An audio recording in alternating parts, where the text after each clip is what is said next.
नमस्कार, ब्रह्मास्त्र में आपका स्वागत है। मैं हूं विद्यानाथ झा। देश में जब भी आबादी यानी कि जनसंख्या असंतुलन, मतलब किसी राज्य की जनसंख्या में किसी धर्म के कितने लोग की बात होती है, तो हिंदुओं की घटती आबादी और मुसलमानों की बढ़ती आबादी पर चर्चा शुरू हो जाती है और चर्चा रुक जाती है मुसलमानों की आबादी पर बात करते करते। हिंदुओं को जनसंख्या बढ़ाने यानी कि 1 या 2 की जगह 4 बच्चे होने की बात करने वालों को जान से मारने तक की धमकी मिल जाती है। इस बार इस बहस को फिर से छेड़ दिया है बागेश्वर धाम के पीठाधीश्वर पंडित धीरेन्द्र शास्त्री ने। उन्होंने कहा है कि चचा के 30-30 बच्चे हैं तो अपने 4 क्यों।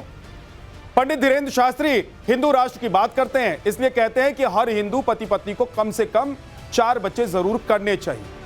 सच्चाई यह है कि हिंदुओं की फर्टिलिटी रेट 1.9 है। मतलब सीधा सीधा अगर आप समझिए तो एक पति पत्नी 2 से भी कम बच्चे हैं उनके। जबकि इसकी तुलना अगर मुस्लिम समुदाय से करें तो मुस्लिम महिलाओं और अगर पति पत्नियों की बात करें तो फर्टिलिटी रेट उनका जो है, उसका जो औसत है वो 2.36 है, यानी कि 2 से ज्यादा बच्चे हैं। तो मुसलमानों में अभी भी जन्म दर अधिक है, यह बात स्पष्ट हो जाती है। वहीं ईसाइयों में देखें तो 1.88 है, सिखों में 1.61 है, जैनों में 1.6 है, जबकि बौद्धों में 1.39। आंकड़े ये भी बता रहे हैं कि मुसलमानों की फर्टिलिटी रेट सबसे तेज है। तो क्या इसलिए जब जब डेमोग्राफी चेंज के आरोप लगते हैं तब तब सबसे ज्यादा चर्चा इस बात की होती है कि आखिर देश में मुस्लिम आबादी कितनी ज्यादा बढ़ चुकी है। तो अब सवाल है कि बाबा बागेश्वर ने क्यों कहा कि हिंदुओं को 4-4 बच्चे पैदा करने होंगे। सवाल यह भी है, क्या हिंदू 4-4 बच्चे पैदा करेंगे तभी भारत में सुरक्षित रहेंगे। एक सवाल यह भी है कि डेमोग्राफी चेंज बड़ा चैलेंज, क्या बाबा बागेश्वर की अपील हिंदू मान लेंगे।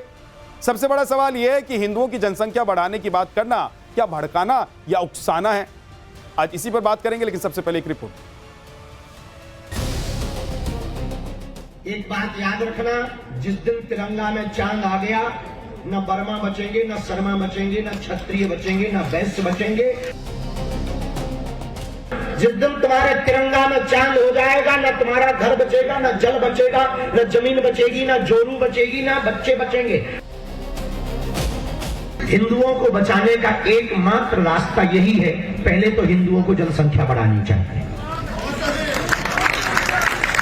तो चच्चे के 30-30 बच्चे हो सकते हैं तो अपने 4 क्यों। और 30-30 बच्चे बात करना, इस तरीके से उकसाना और भड़काना अच्छी बात नहीं है। बागेश्वर धाम के पीठाधीश्वर पंडित धीरेन्द्र कृष्ण शास्त्री के बयानों को लेकर एक बार फिर घमासान छिड़ा है। बाबा बागेश्वर के इन बयानों को लेकर कुछ मौलानाओं ने मोर्चा खोल दिया है और बाबा पर उकसाने से लेकर भड़काने के आरोप लगा रहे हैं। उकसा कौन रहा, भड़का कौन रहा, ये भी जानने की कोशिश करेंगे, लेकिन सबसे पहले सुन लेते हैं बाबा बागेश्वर ने क्या कहा। मुसलमानों में 72 फिरके हैं, पठान, खान, शिया, सुन्नी, लेकिन उनके मजहब पर जब बात आती है तो वो सिर्फ मुसलमान। हमारे भारत में घटती हुई हिंदुओं की आबादी 9 राज्यों में घटता हुआ हिंदू इस बात का सूचक है कि हम हिंदू हैं पर हिंदू हो नहीं पाए।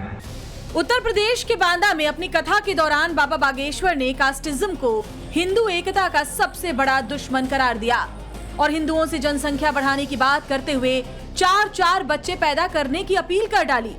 लेकिन इसी दौरान उन्होंने कुछ ऐसा भी कह दिया जिस पर ऑल इंडिया मुस्लिम जमात के अध्यक्ष मौलाना शहाबुद्दीन रजवी भड़क उठे। हिंदुओं को बचाने का एकमात्र रास्ता यही है, पहले तो हिंदुओं को जनसंख्या बढ़ानी चाहिए। तो चच्चे के 30-30 बच्चे हो सकते हैं तो अपने 4 क्यों। और हिंदुओं के बेटे 4 यही लगाएंगे बेड़ा पार। 4 में बल्कि हमारी शादी नहीं हुई है, वरना हम अपनी प्लानिंग बताते हैं। बागेश्वर धाम के बाबा पंडित धीरेन्द्र शास्त्री जी मुसलमानों को हमेशा निशाना बनाते रहे हैं और अभी भी उन्होंने ये कहा कि मुसलमान 30-30 बच्चे पैदा करता है और ये चच्चा और बच्चा है। इस तरह की बातें धर्मगुरु को शोभा नहीं देती। मैं उनको चैलेंज करता हूं कि पूरे भारत में साबित करें कि एक मुसलमान के 30 बच्चे हैं और 30 बच्चे बात करना, इस तरीके से उकसाना और भड़काना अच्छी बात नहीं है। धीरेन्द्र शास्त्री जी का मैं सम्मान और एहतराम करते हुए मैं उनसे कहूंगा कि वो खुद शादी कर लें।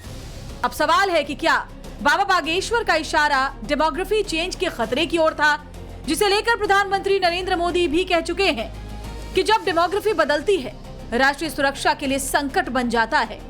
डेमोग्राफिक चेंज के मुद्दे को लेकर बीजेपी अक्सर विपक्ष पर हमलावर भी रहती है और इस बहस के केंद्र में अक्सर मुस्लिम आबादी की ग्रोथ का सवाल खड़ा किया जाता है। वैसे बाबा बागेश्वर से पहले संघ प्रमुख मोहन भागवत भी जनसंख्या नियंत्रण पर 50 साल की पॉलिसी बनाने की वकालत कर चुके हैं। समाज में बच्चों की संख्या को लेकर छिड़ी बहस पर भागवत ये भी समझा चुके हैं कि 3 बच्चे क्यों जरूरी हैं। हाल ही में बीजेपी नेता और पूर्व सांसद नवनीत राणा ने भी कहा था कि हिंदुओं को कम से कम 4 बच्चे पैदा करने चाहिए। सभी हिंदुओं को आग्रह करूंगी कि ये 19 बच्चे पैदा कर रहे हैं तो हम किमान 3 से 4 बच्चे ये हिंदुस्तान में हम सब हिंदू भाइयों ने, बहनों ने, हमने करना चाहिए। ये हिंदुस्तान को पाकिस्तान बनाने के राह पे चल रहे हैं, तो हमको हमारे हिंदुस्तान से अगर प्रेम होगा, ये 19 बच्चे कर रहे हैं तो हमने जरूर 3 से 4 बच्चे जरूर सबने करने चाहिए। अब इसी बयान को लेकर नवनीत राणा को जान से मारने की धमकी मिली है। बताया जा रहा है कि एक अज्ञात शख्स अमरावती शहर के पुलिस कंट्रोल रूम को कॉल कर नवनीत राणा को जान से मारने की धमकी दी, जिसके बाद मामला दर्ज कर जांच शुरू हो चुकी है। हिंदुओं को ज्यादा से ज्यादा बच्चे पैदा करने का बयान देने पर नवनीत राणा को धमकियां मिल रही, तो वहीं बाबा बागेश्वर पर उकसाऊ और भड़काऊ बयान देने के आरोप लग रहे। लेकिन सबसे ज्यादा बवाल तो धीरेन्द्र शास्त्री के उस बयान पर हो रहा है, जिसमें उन्होंने हिंदुओं को चेतावनी देते हुए कहा, जिस दिन तिरंगे में चांद आ गया उस दिन कोई भी हिंदू नहीं बचेगा। हिंदुओं को समझना होगा, एक बात याद रखना, जिस दिन तिरंगा में चांद आ गया, न बर्मा बचेंगे, न शर्मा बचेंगे, न क्षत्रिय बचेंगे, न वैश्य बचेंगे, न कबीरपंथी बचेंगे, न रैदासी, न परशुराम वाले बचेंगे, न तुलसीदास वाले बचेंगे। एक बात याद रखना, जिस दिन तुम्हारे तिरंगा में चांद हो जाएगा, न तुम्हारा घर बचेगा, न जल बचेगा, न जमीन बचेगी, न जोरू बचेगी, न बच्चे बचेंगे। बांग्लादेश में भी उनके पास भी संपत्ति थी, व्यापार था, बच्चे थे, पत्नी थी, एक नहीं बची। विधवा औरत से 40 लोगों ने रेप किया। इससे पहले बांदा की कथा में ही धीरेन्द्र शास्त्री ने बड़ा बयान देते हुए कहा था कि हम तिरंगे पर चांद देखने की चाह रखने वालों के खिलाफ हैं। तो सवाल है कि धीरेन्द्र शास्त्री ऐसे बयान क्यों दे रहे? क्या सच में देश में डेमोग्राफी बदल रही है? क्या धीरेन्द्र शास्त्री डेमोग्राफिक चेंज को लेकर देश में चल रही डिबेट को आगे बढ़ाना चाहते हैं? बड़ा सवाल ये भी है कि क्या जनसंख्या पर चिंता जताना उकसावा है या चेतावनी? Bureau report, times now, Navbharat.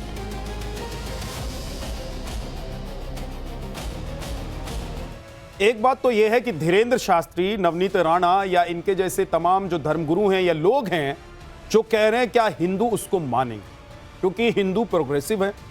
वो ये मानकर चलते हैं उनका 1 बच्चा हो, 2 बच्चा हो, 4 बच्चा हो, उसको कैसे पढ़ाएं लिखाएं, उसकी व्यवस्था कैसे हो, ये पहले सोचते हैं।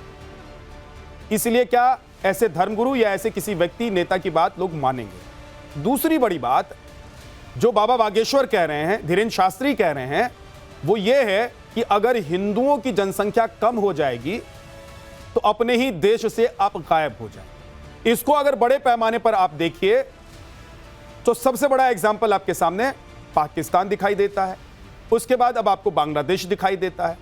अब आइए अपने देश में, तो जिन जिलों में मुसलमानों की जनसंख्या बढ़ी है, जिसकी वजह से डेमोग्राफी बदली है, वहां पर जिन इलाकों में मुस्लिम आबादी बढ़ी है वहां से हिंदुओं ने पलायन किया है। यह सच है, इसको झुटलाया नहीं जा सकता है। यही नहीं, अगर आप अपने इलाके, अपने जिले या जिस क्षेत्र में आप रहते हैं वहां पर अगर आप देखें तो जिस भी कॉलोनी में मुस्लिम आबादी बढ़ने लगती है वहां से हिंदू धीरे धीरे कम होने लगते हैं। या फिर ऐसा भी आपने देखा होगा कि कोई खास इलाका, कोई खास मोहल्ला, कोई खास जगह जहां धीरे धीरे मुस्लिम आबादी बढ़ती चली जाती है और हिंदू आबादी कम होती चली जाती है। लेकिन बात आकर अटक जाती है कि जनसंख्या, अब हिंदुओं को लगता है कि 1 से ज्यादा 2 से ज्यादा बच्चे नहीं होने चाहिए, जबकि बाबा बागेश्वर कह रहे हैं कि चचा के तो 30। और मौलाना कह रहे हैं कि ऐसा कह के बाबा बागेश्वर भड़का रहे हैं। सवाल यह है कि बाबा भड़का रहे हैं या हिंदुओं को बचा रहे हैं? आज इसी पर बात करेंगे। अवनिजेश अवस्थी जी राजनीतिक विश्लेषक हमारे साथ हैं, अरुण कृष्णा महाराज धर्माचार्य हमारे साथ हैं, शादाब शम्स उत्तराखंड वक्फ बोर्ड से हमारे साथ हैं, मौलाना शहाबुद्दीन रिजवी अध्यक्ष AIMJ के हमारे साथ हैं, जो ये कह रहे हैं कि हिंदू धर्मगुरु या बाबा बागेश्वर भड़का रहे हैं। हाजी नाजिम खान पीस पार्टी के प्रवक्ता हमारे साथ हैं, और हमारे साथ फाजिल अहमद हैं राजनीतिक विश्लेषक। बहुत बहुत स्वागत है आप सभी का। मौलाना शहाबुद्दीन रिजवी बरेलवी जी, अगर बाबा बागेश्वर कह रहे हैं कि अपनी जनसंख्या बढ़ाओ, जनसंख्या कम हो जाएगी तो अपने ही देश में आपको देश निकाला मिल जाएगा, तो वो भड़का रहे हैं या बता रहे हैं, समझा रहे हैं, हिंदुओं को बचा रहे हैं? बाबा बागेश्वर धाम पंडित श्री धीरेन्द्र शास्त्री जी का जो बयान है, जो स्पीच दे रहे हैं, वो बिल्कुल भड़काने वाली बात है। वो बहुसंख्यक समुदाय को भड़का रहे हैं। और देखिए, ज्योग्राफिया डेमोग्राफी कहीं चेंज नहीं हो रही है। जितनी आबादी पहले थी उतनी ही आबादी अब है। जितनी बच्चे मुसलमानों के पैदा होते हैं उतने बच्चे हिंदुओं के पैदा होते हैं। वो इस तरह की बात करके हिंदुओं को भड़काने का काम कर रहे हैं। वही जरा नहीं, मदरसे से बाहर निकलिए, इंटरनेट पर जाइए, दुनिया देखिए, और दुनिया नहीं देख सकते हैं तो देश देखिए, और देखिए कि हिंदुस्तान में 9 राज्यों में डेमोग्राफी चेंज हो चुका है। जनसंख्या असंतुलन वहां बढ़ चुका है।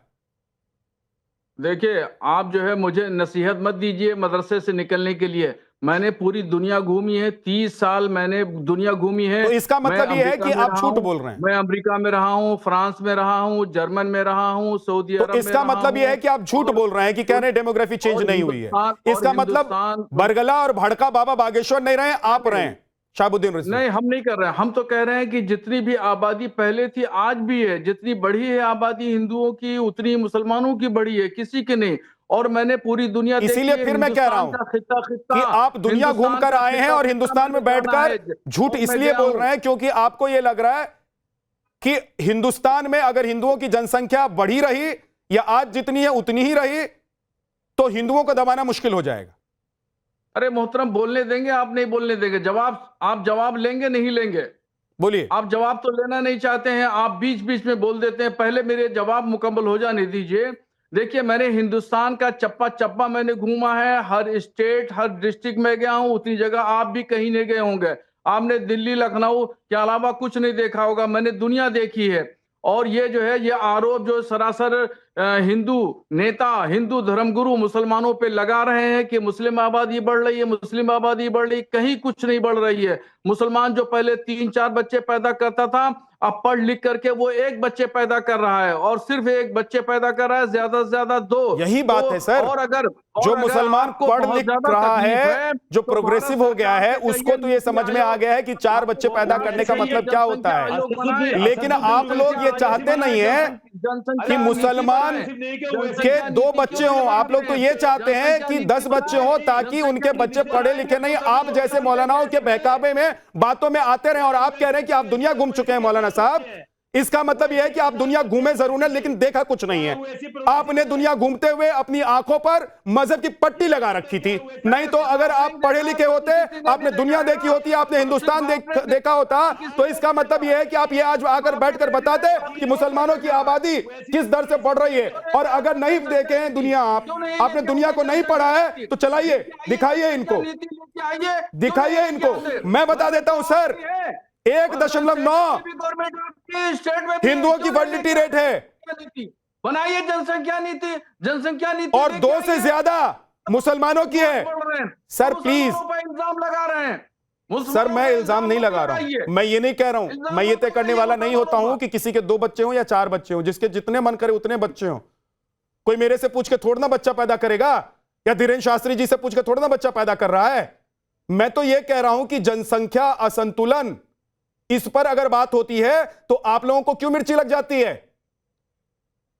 भाई, जनसंख्या नीति क्यों नहीं बनाती सरकार? आप कहिए, सरकार में तो आप बैठे हैं। सेंट्रल में भी गवर्नमेंट है, स्टेट में भी गवर्नमेंट है, जनसंख्या नीति लेकर के आइए, अब बनाइए एक देश जनसंख्या एक कानून नीति। की अगर बात आपको होती है तो आप लोग परेशानी है, बिलबिलाने लगते हैं। मुसलमानों से आपको परेशानी है तो आप बनाइए जनसंख्या नीति। हम विरोध जनसंख्या करें नीति तो आ आप जाएगी तो आप लोग बताइएगा। तो पता ही नहीं क्या कर देंगे। नहीं, हम विरोध करें तो बताइएगा आपको क्या परेशानी हो रही है। मुसलमान एक बच्चा पैदा करे, 10 करे, 30 करे, 50 करे। धीरेन्द्र शास्त्री को क्या परेशानी है? धीरेन्द्र शास्त्री ने ये नहीं कहा सर, मौलाना साहब, धीरेन्द्र शास्त्री ने ये नहीं कहा कि मुसलमानों को 2 ही बच्चे पैदा करने चाहिए और हिंदुओं को 4 बच्चे पैदा करने चाहिए। धीरेन्द्र शास्त्री कह रहे हैं कि कम से कम 4 बच्चे पैदा करो। अगर हिंदुस्तान में, भारत में अल्पसंख्यक हो जाएंगे तो जैसे पाकिस्तान से और बांग्लादेश से भगाए जाते हैं और देश के, अपने ही देश के कुछ इलाकों और कुछ हिस्सों से माइग्रेट करने के लिए मजबूर हो जाते हैं, उसी तरीके से हिंदुस्तान में हो जाएगा हिंदुओं का हाल।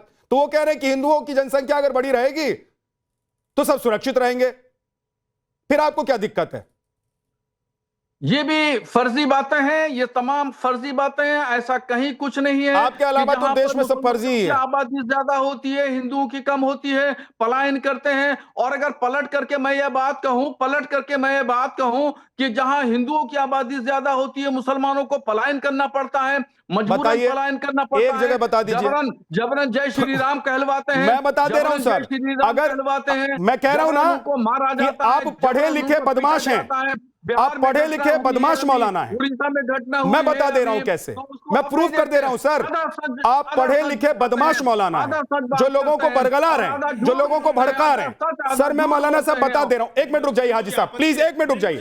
नहीं नहीं, मैं मुसलमानों को नहीं कह रहा हूं, मौलाना साहब को कह रहा हूं। नहीं, मौलाना साहब को कह रहा हूं और उनकी बातों पर कह रहा हूं। आपको आपत्ति है, बोलिएगा। रुक जाइए, 1 सेकंड रुक जाइए, 1 सेकंड रुक जाइए, 1 सेकंड रुक जाइए, क्योंकि वो आंकड़ों में हेराफेरी कर रहे हैं, वो आंकड़ों में हेराफेरी कर रहे हैं। प्लीज ना आप रुक जाइए, नहीं प्लीज हाजी साहब रुक जाइए, बदमाश मत कहिए। नहीं आपको नहीं, अगर वो बरगला रहे हैं, वो बरगला रहे हैं, वो बदमाशी कर रहे हैं, वो बरगला रहे हैं।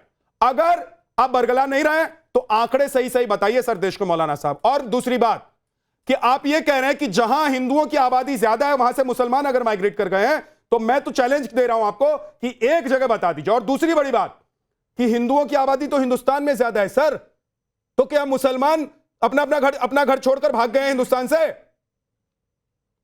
क्यों बरगला रहे हैं लोगों को, क्यों झूठ बोल रहे हैं मौलाना साहब? ना हम बरगला रहे हैं, झूठ आप बोल रहे हैं, बरगला आप रहे हैं। भारत में भारत के हिंदुओं को बरगला आप रहे हैं, मुसलमानों पे इल्जाम आप लगा रहे हैं। मुसलमानों पे इल्जाम मत लगाइए और हिंदुओं को मुसलमानों पर कोई इल्जाम नहीं लगा रहा है। वो हमारे भाई हैं। किसी ने नहीं कहा कि मुसलमानों के कितने बच्चे होने चाहिए सर, किसी ने नहीं कहा कि मुसलमानों के कितने बच्चे होने चाहिए। अगर बाबा बागेश्वर कह रहे हैं कि हिंदुओं के 4 बच्चे होने चाहिए तो दिक्कत आपको क्यों हो रही है? मौलाना शहाबुद्दीन रिजवी को क्यों दिक्कत हो रही है? आप मुसलमानों पर इल्जाम लगा रहे हैं सर और हिंदुओं को भड़का रहे हैं। मौलाना साहब सुनिए मेरी बात, मैं बोलिए मत, बता तो रहा हूं आपको, चिल्लाने से कुछ नहीं होगा। धीरेन्द्र शास्त्री से ज्यादा तो आप भड़का रहे हैं। अंजेश अवस्थी जी ने जो बात कही वो क्या धीरेन्द्र शास्त्री ने, नवनीत राणा ने या किसी ने यह कहा कि मुसलमानों के सिर्फ 2 बच्चे होने चाहिए और हिंदुओं के 4 बच्चे होने चाहिए? अगर ऐसा कहते तो समझ में आता कि भाई हिंदुस्तान में वो चाह रहे हैं कि मुस्लिम आबादी कम हो और हिंदुओं की आबादी बढ़े। धीरेन्द्र शास्त्री तो कह रहे हैं कि भाई 4 बच्चे पैदा करो। तो मौलाना शहाबुद्दीन रिजवी जैसे मौलानाओं को दिक्कत क्यों होती है? इनके पेट में दर्द क्यों होता है? प्लीज सर, मौलाना साहब, विद्या जी इनको चुप कराइए प्लीज। मैं किसी के बीच में नहीं बोलता। भड़काते तो आप हैं और तब भड़काते हैं जब आप कहते हैं कि अगर क्या नाम है, बाबा बागेश्वर कह रहे हैं कि 4 बच्चे पैदा करो तो वो भड़का रहे हैं। वो कह रहे हैं 4 बच्चे पैदा करो तो भड़का रहे हैं। विद्या जी मैं आपने बांग्लादेश या सामान्यतः बांग्लादेश पाकिस्तान का उदाहरण दिया जाता है। मैं बांग्लादेश और पाकिस्तान की बात नहीं कर रहा। इसी देश में स्वतंत्रता के पश्चात, ठीक आज का ही दिन था, वो कल की ही रात थी, 19 जनवरी की रात, इसी भारतवर्ष के कश्मीर से 5 लाख लोग पलायन के लिए मजबूर हुए। इन तमाम मौलवियों में से कोई एक व्यक्ति ऐसा नहीं था जिसने उस समय कोई आवाज उठाई हो कि ये गलत हो रहा है। गिरजा टिक्कू को आरे से काट, भाई देखो मैं बीच में नहीं बोलता हूँ किसी के। एक करके बोलिए मौलाना साहब, आपको सबसे ज्यादा वक्त अभी तक मिला है। मौलाना साहब प्लीज थोड़ा सा धैर्य रखिए। मौलाना साहब धैर्य रखिए ना, धैर्य रखिए ना मौलाना साहब, please. Maulana Shahabuddin Rizvi please. Sir मैं कह रहा हूँ थोड़ा सा धैर्य रख लीजिए, सुन लीजिए। गलत हूँ हाँ बोलिए। तथ्यात्मक रूप से जहां भी मैं गलत हूं मुझे जरूर सही किया जाए, लेकिन ये इसी समय किसी आजाद भारत की बात है ना, जहां पर कश्मीर से 5 लाख हिंदुओं को पलायन करने के लिए विवश होना पड़ा और एक तरीके से कश्मीर घाटी जो है हिंदुओं से मुक्त हो गई, हिंदुओं से हीन हो गई। वो ये सच है ना, इसमें कोई किसी तरीके का कोई एग्जेगरेशन नहीं है, सिर्फ कश्मीर की बात ही नहीं। और कहीं कोई किसी ने कोई विरोध नहीं किया, किसी राजनीतिक दल ने विरोध नहीं किया, कुछ नहीं आवाज उठाई गई, पहली बात। दूसरी बात, मैं सिर्फ 1990 की बात नहीं कर रहा हूं, आज की बात करें या कहीं की बात करें। अभी क्या हुआ तमिलनाडु के तिरुचिरापल्ली के एक गांव में, क्या कहा कि यहाँ पे मुस्लिम आबादी जो है वो मुस्लिम बहुत प्रदेश हो गया, मुस्लिम बहुत स्थान हो गया है, इसलिए वहां पर मंदिर में पूजा नहीं होनी चाहिए। अभी क्या होता है, रामनवमी है या हनुमान जयंती का जुलूस है, तो कहा जाता है क्या है, ये संवेदनशील स्थानों से भी यात्रा नहीं निकलेगी। ये संवेदनशीलता क्या होती है? संवेदनशीलता कि जहां पर मुस्लिम ज्यादा लोग हैं। कहीं कोई मुहर्रम का जुलूस या कहीं कोई ऐसी आपको घटना दिखाई दे कि वे लोग वहां से नहीं निकल सकते जहां पर हिंदू ज्यादा रहते, पूरे देश में रहते हिंदू, अभी तो ज्यादा है इस समय तो इसलिए कहीं कोई किसी तरीके का ऐसा उदाहरण नहीं है, पहली बात। दूसरी बात यह है कि जो बाबा बागेश्वर दास ने कहा, इस देश में ये कहने वाले को तो आजादी है कि भारत तेरे टुकड़े होंगे इंशाअल्लाह इंशाअल्लाह, मोदी तेरी कब्र खुदेगी, ये तो आजादी की स्वतंत्रता है। चिकन नेक को काट करके पूरे नॉर्थ ईस्ट को भारत से अलग कर दिया जाए, ये तो स्वतंत्रता है, आजादी बोलने की स्वतंत्रता है।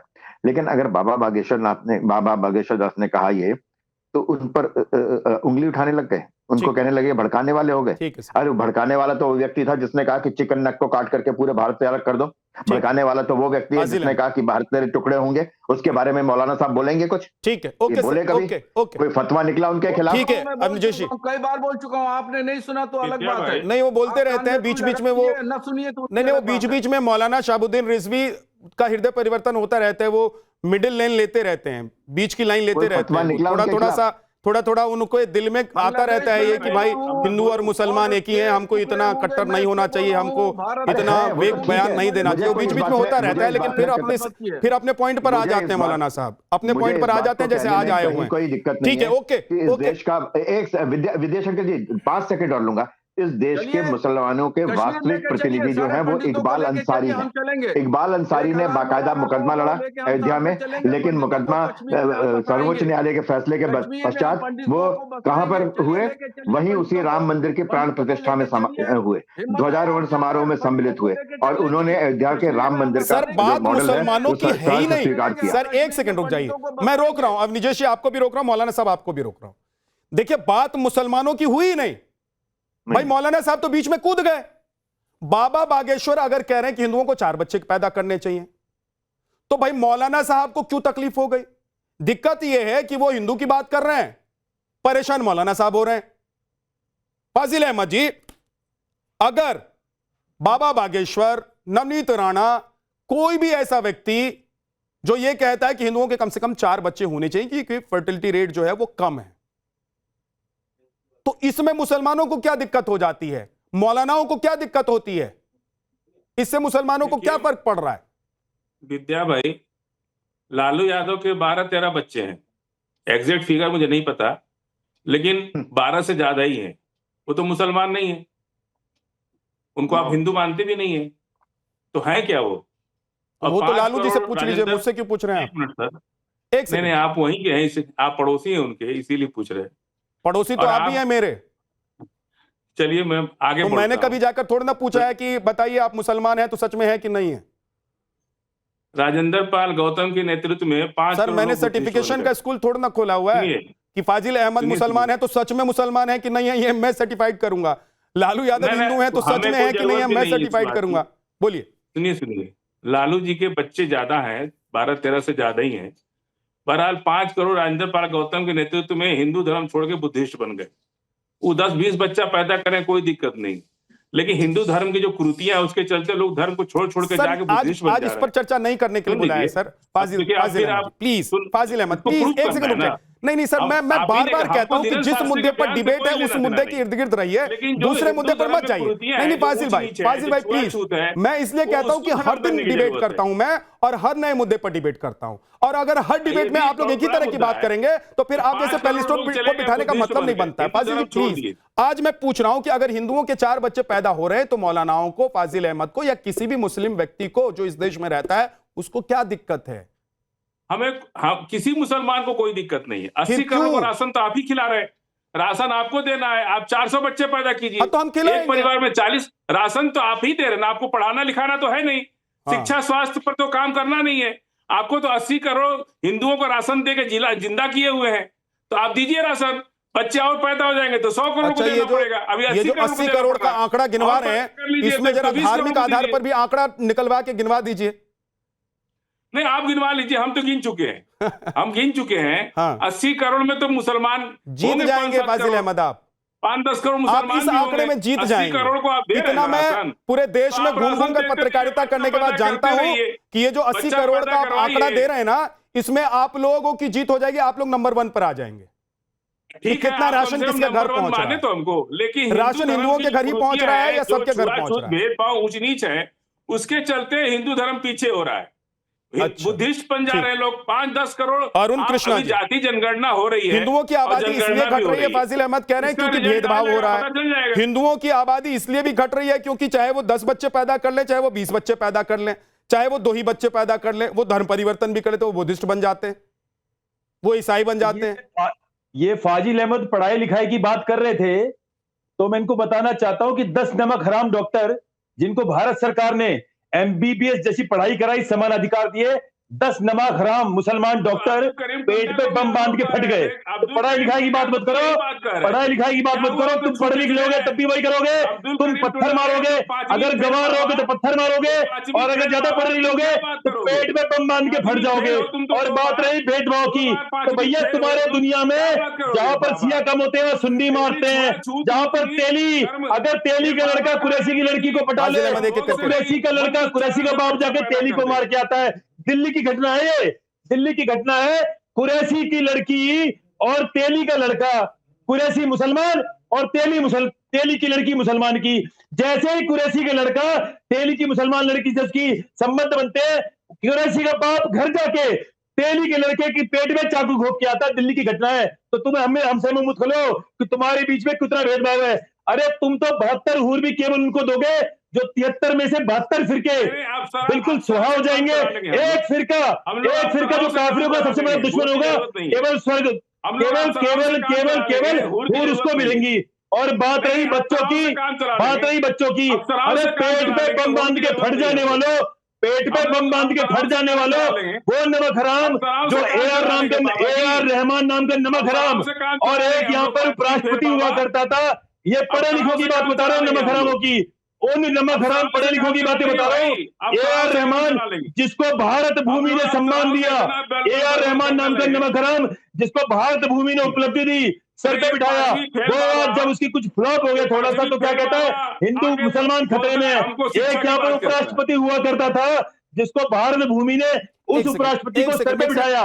तो ये पढ़े लिखों की बातें कर रहे हैं, अरुण कृष्णा महाराज और नहीं पढ़े लिखोगे तो पत्थर मारोगे। बात रही जनसंख्या की, यहाँ पर बात आती है जनसंख्या की। जनसंख्या की बात यहाँ पर ये है कि भैया पटेल जी ने बिल्कुल स्पष्ट शब्दों में कहा था कि जब पूरे 97% मुसलमान चाहते थे कि इस्लाम के नाम पर मातृभूमि का विभाजन हो, तो अचानक क्या हुआ कि जब भारत भूमि का विभाजन हुआ, पाकिस्तान बना, तो लगभग 60% मुसलमान इसी देश में रुक गए। किस के भैया रातों रात तुम्हारा हृदय परिवर्तन कैसे हुआ? यह हृदय परिवर्तन नहीं है, जनसंख्या जिहाद करके पूरी भूमि को ही मुसलमान केवल इस्लाम में कन्वर्ट करना चाहते हैं। हमारे पिछली सरकारों ने केवल रखा था। बीच में मत बोला कीजिए, ठीक है महाराज जी। अब रुक जाइए महाराज जी, प्लीज अब रुक जाइए, जवाब देना चाहते हैं आपको हाजी नाजिम खान। हाजी साहब बोलिए। हाँ जहाज साहब देखिए, पहले तो सबसे पहले एक सेकंड महाराज जी, अब रुक जाइए थोड़ा सा, आपको जवाब हाजी साहब देना चाहते हैं, फिर मैं आऊंगा आपके पास। 30 सेकंड हाजी नाजिम के बारे में बोलूंगा। हाजी नाजिम के बारे में, हाजी नाजिम ने राष्ट्रीय चैनल पर आके बोला हुआ है कि पूरी दुनिया में कुरान हाजिम होनी चाहिए। पूछो, मेरे सामने बैठे हुए हैं, पूरी दुनिया में कुरान हाजिम होनी चाहिए, हाजी नाजिम ने बोला हुआ है। जहाज साहब देखिए, जिस तरीके से यहाँ पर बात करी गई कि देश के बंटवारे की, एक मुस्लिम कम्युनिटी को टारगेट करने की, 1941 सुन तो लीजिए, सुन तो लीजिए, 1941 की बात करूंगा, टारगेट करने के लिए सुन लीजिए, 1941 की बात करूंगा, हिंदू महासभा क्या कर रही थी, एक पेपर पर लिखवा रही थी हिंदुओं से कि आप हिंदू हो, और वही जिन्ना क्या लिखवा रहा था कि आप मुसलमान हो। अगर काश ये दोनों लिखवा देते कि आप भारतीय तो मेरे देश का कभी बंटवारा नहीं होता।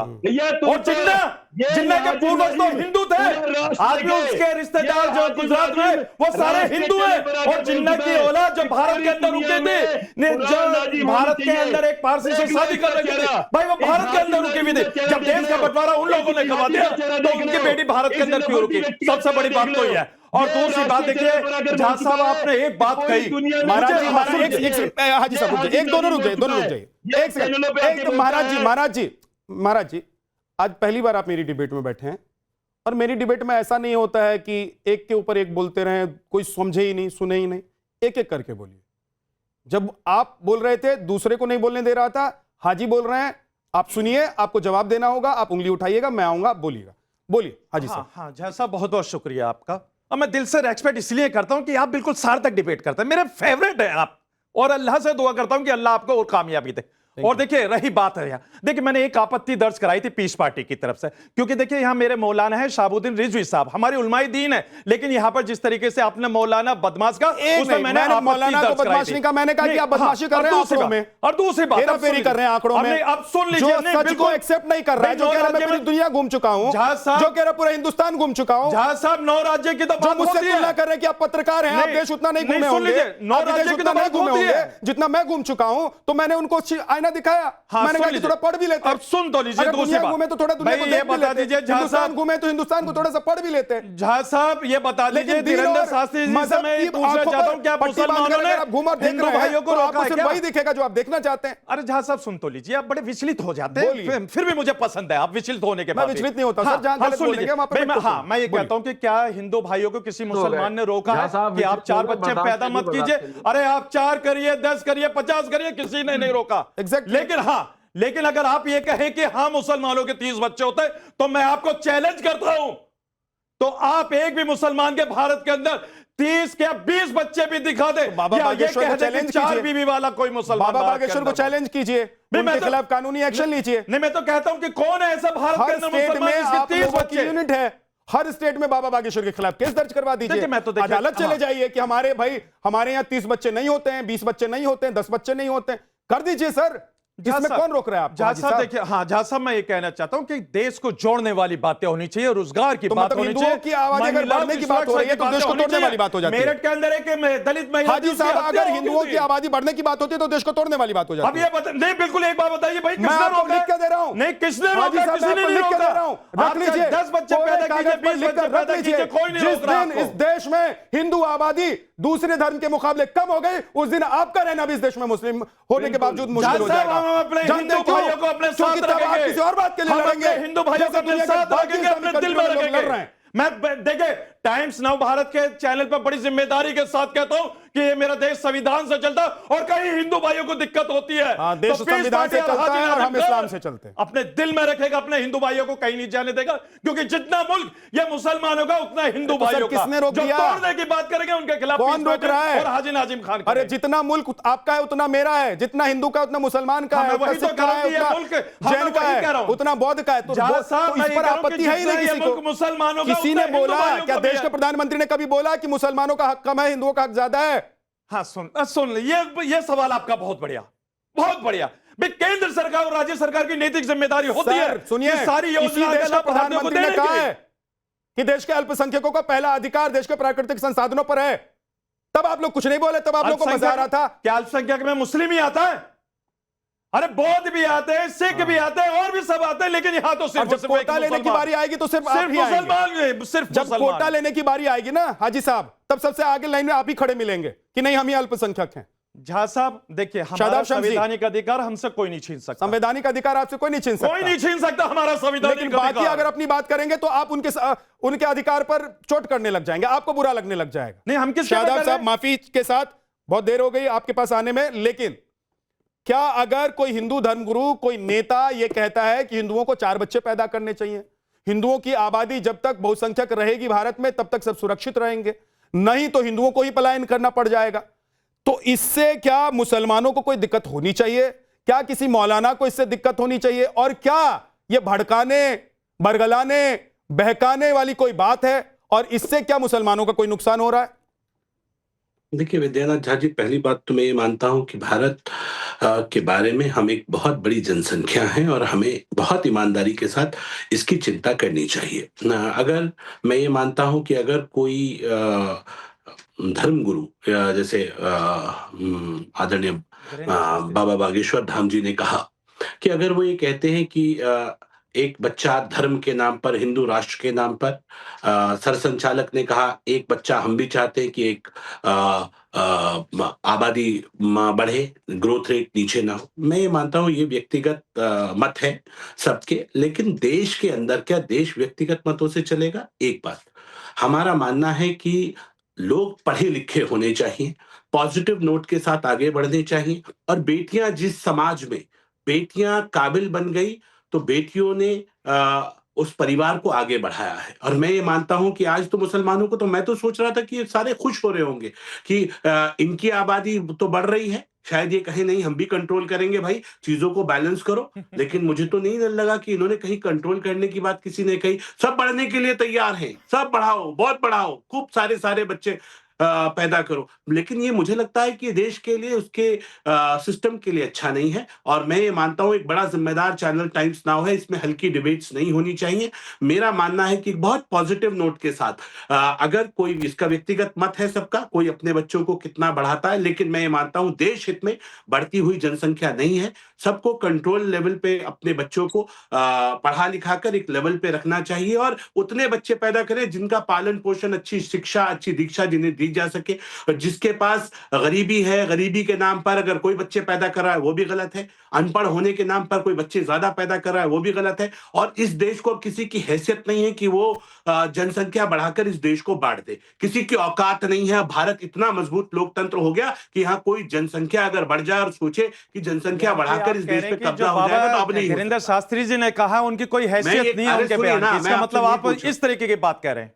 नहीं, मैं ये कह रहा हूं बिल्कुल आपने कहा, शास्त्री जी का शादाब शम्स साहब ने कहा है, आपने कहा है नेशनल टेलीविजन में कि किसी की औकात नहीं, किसी की हैसियत नहीं। इसका मतलब यह है कि बाबा बागेश्वर धाम ने जो कहा है उनके मुखालिफ आपने कहा है, उनकी हैसियत आपने बता दिया नेशनल टेलीविजन में, बता दिए आपने। जो कर्म लेकिन मैं ये बड़ी बात जिम्मेदारी के साथ कहना चाहता हूं, भाई ये देश संविधान से चलता है। आप कहते कि नहीं, हम इस बात की पैरवी करेंगे कि देश की जनसंख्या कंट्रोल होनी चाहिए, हमारे बच्चे 2 से ज्यादा नहीं होने चाहिए। हम कहते हैं देश के प्रधानमंत्री को सब एकजुट हो जाओ, सब एक साथ आ जाओ, देश की जनसंख्या, बढ़ती हुई जनसंख्या देश का विकास कर सकती है, तब अच्छा लगता। आपको पैरवी कर रहे हैं, एक हीना परवीन की हत्या हो जाती है, मेरे के अंदर तो मत क्या आपको लग रहा है कि आपका इसी तरीके का बहुत सारी ऐसी फहरिस्त जो महिला सुरक्षित नहीं है। तो अब ये अच्छी बात नहीं है कर रहे हैं नाजिम साहब, अच्छी बात नहीं है। हम फिर इस बात को कह रहे हैं, देश के अंदर सबको, इस भारत को, ये भारत हमारी आन बान शान है, इसको जनसंख्याओं से नहीं तोलना चाहिए। सब लोगों को अपनी जनसंख्या को कंट्रोल करना चाहिए। और बहुत ईमानदारी से इस बात को कह रहा हूं कि हम सब पढ़े लिखा समाज है, देश को विश्व गुरु बनाना है। सिर्फ इस बात के लिए अगर कोई समाज अपनी जनसंख्या बढ़ा रहा है कि कल को हम देश पे कब्जा कर लेंगे, यहाँ के संसाधनों पे कब्जा कर लेंगे, तो ये शर्मनाक है। किसी भी समाज को, किसी भी लाइन को उससे आगे नहीं जाना चाहिए। फाजिल अहमद जल्दी से। देखिए, आबादी बढ़ा के क्या करेंगे जब सरकार SIR करके नामे कटवा देगी? क्या मतलब है इसका? हम लोग जो बहस कर रहे हैं इसका कोई मतलब नहीं। बढ़ाकर क्या करना चाह रहे थे?